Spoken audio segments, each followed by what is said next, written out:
I am Josefa from Technical Club RCOE, and I am here to introduce you to a very popular language HTML. So let's dive in. First, create a folder anywhere on your system and open the folder with VS.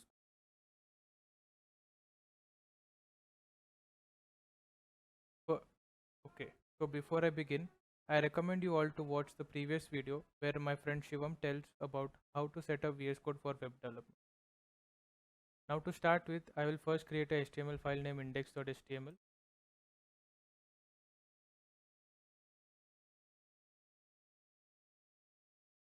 Now HTML stands for Hypertext Markup Language. And to begin writing our code, we will write doc type HTML, and then I'll say HTML open, then HTML close. So our whole HTML document more or less comprises of opening tag and closing tags. So an opening tag is just an HTML tag name contained within greater than and less than symbol, and the closing tag starts with the forward slash followed by the HTML tag name within the opening and closing bracket. Now inside the HTML tag, there are two more main tags, that is head tag and the body tag. Sorry, up here. So the head tag contains the metadata about the HTML document, and the body tag contains all the text, all the headings, and everything, everything in the web page that goes inside the body tag. I know this does not make any sense right now, but it will in a few seconds. Now the next element is the h1 tag, that is heading 1. So heading 1 is the largest header that you can make in HTML. So let's type something, hello world, then let's see in the browser. So just right click and just click on open with live server if you have live server extension installed. Yeah, so there it is. The text is appearing in nice bold letters, and the text font is also pretty good. Now let's go back to our code and give some more elements. Okay, so now there are more h h tags, like heading tags.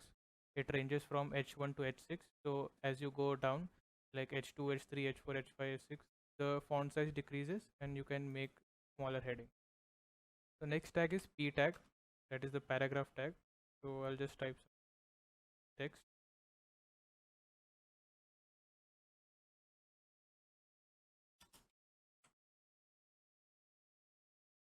Okay, let's see in the browser.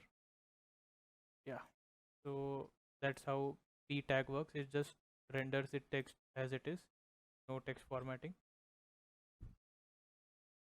Now Now let's do something interesting. Let's add an image to our document. So that can be done using the HTML img tag. Okay. Now what's this src and alt tag? So these are basically called the attributes of HTML tag. Now some HTML tags need more specific information about what is to be rendered. So in the image tag there is a source tag. So here we will paste our path of the image tag, that is intro. But yeah. Now this source attribute can take the relative path of the image if it is present locally in your directory, or it can also take an URL from the internet if you want to take up an image that is on the internet. Also there is an alt tag. The alt tag is used for specifying an alternate text. If the image is not available, then alternate text is displayed. So I'll say intro. Let's see what happens. So you can see the image is getting displayed over here, and if I just misspell it, you can see the alternate text. See the alternate text. Correct it again. Now let's do something else. So next element we will see, that is the a tag. So you can see the a tag also has a specific attribute associated with it. Now what is a tag? A tag is the anchor tag. So it is used for creating hyperlinks in the HTML document.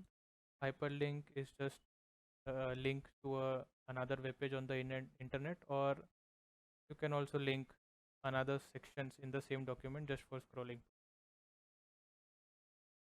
So href also takes a URL of the web page to be associated. So I'll just say www.google.com.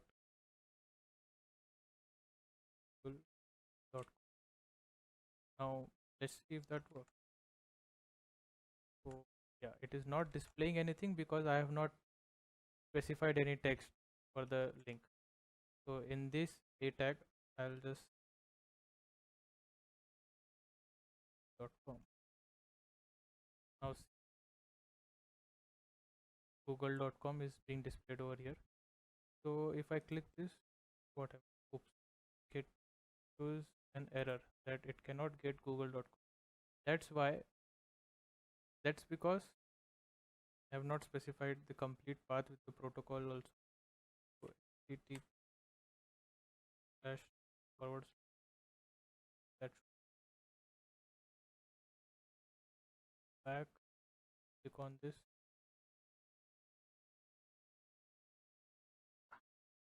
So it is redirecting to google.com.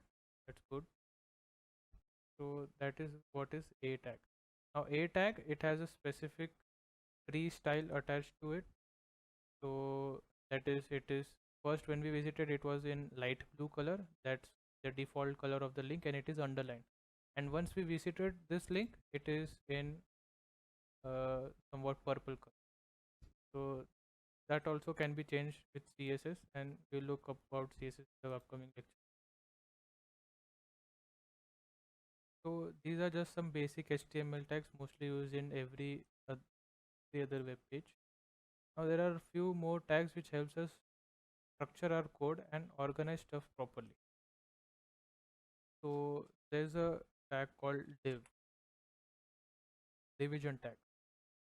Basically it is a block level tag which is generally used to wrap one or more elements or to occupy a block level space in our web page.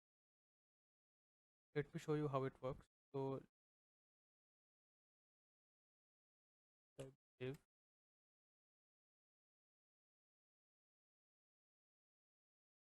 this div, I'll just write some text in hello red blue. Refresh the web page. Okay, now it is showing in the web page as just a simple text.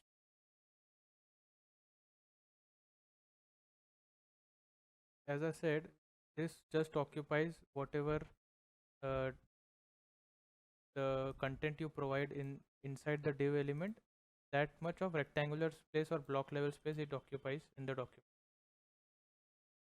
Now why it is used, I'll just, now the more significant use I'll just demonstrate over here. Just delete this, I'll just copy this whole thing, paste it. Now you can see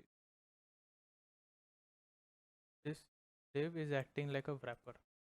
Now I can easily see that this part of the HTML document contains this code. Now here it is not that necessary to wrap things up, but your HTML document is a lot bigger, it has more lines of code, then it is better to organize stuff like this. Now if for some reason, if you say that I don't want the image to be displayed at some particular condition, so there's a just that file.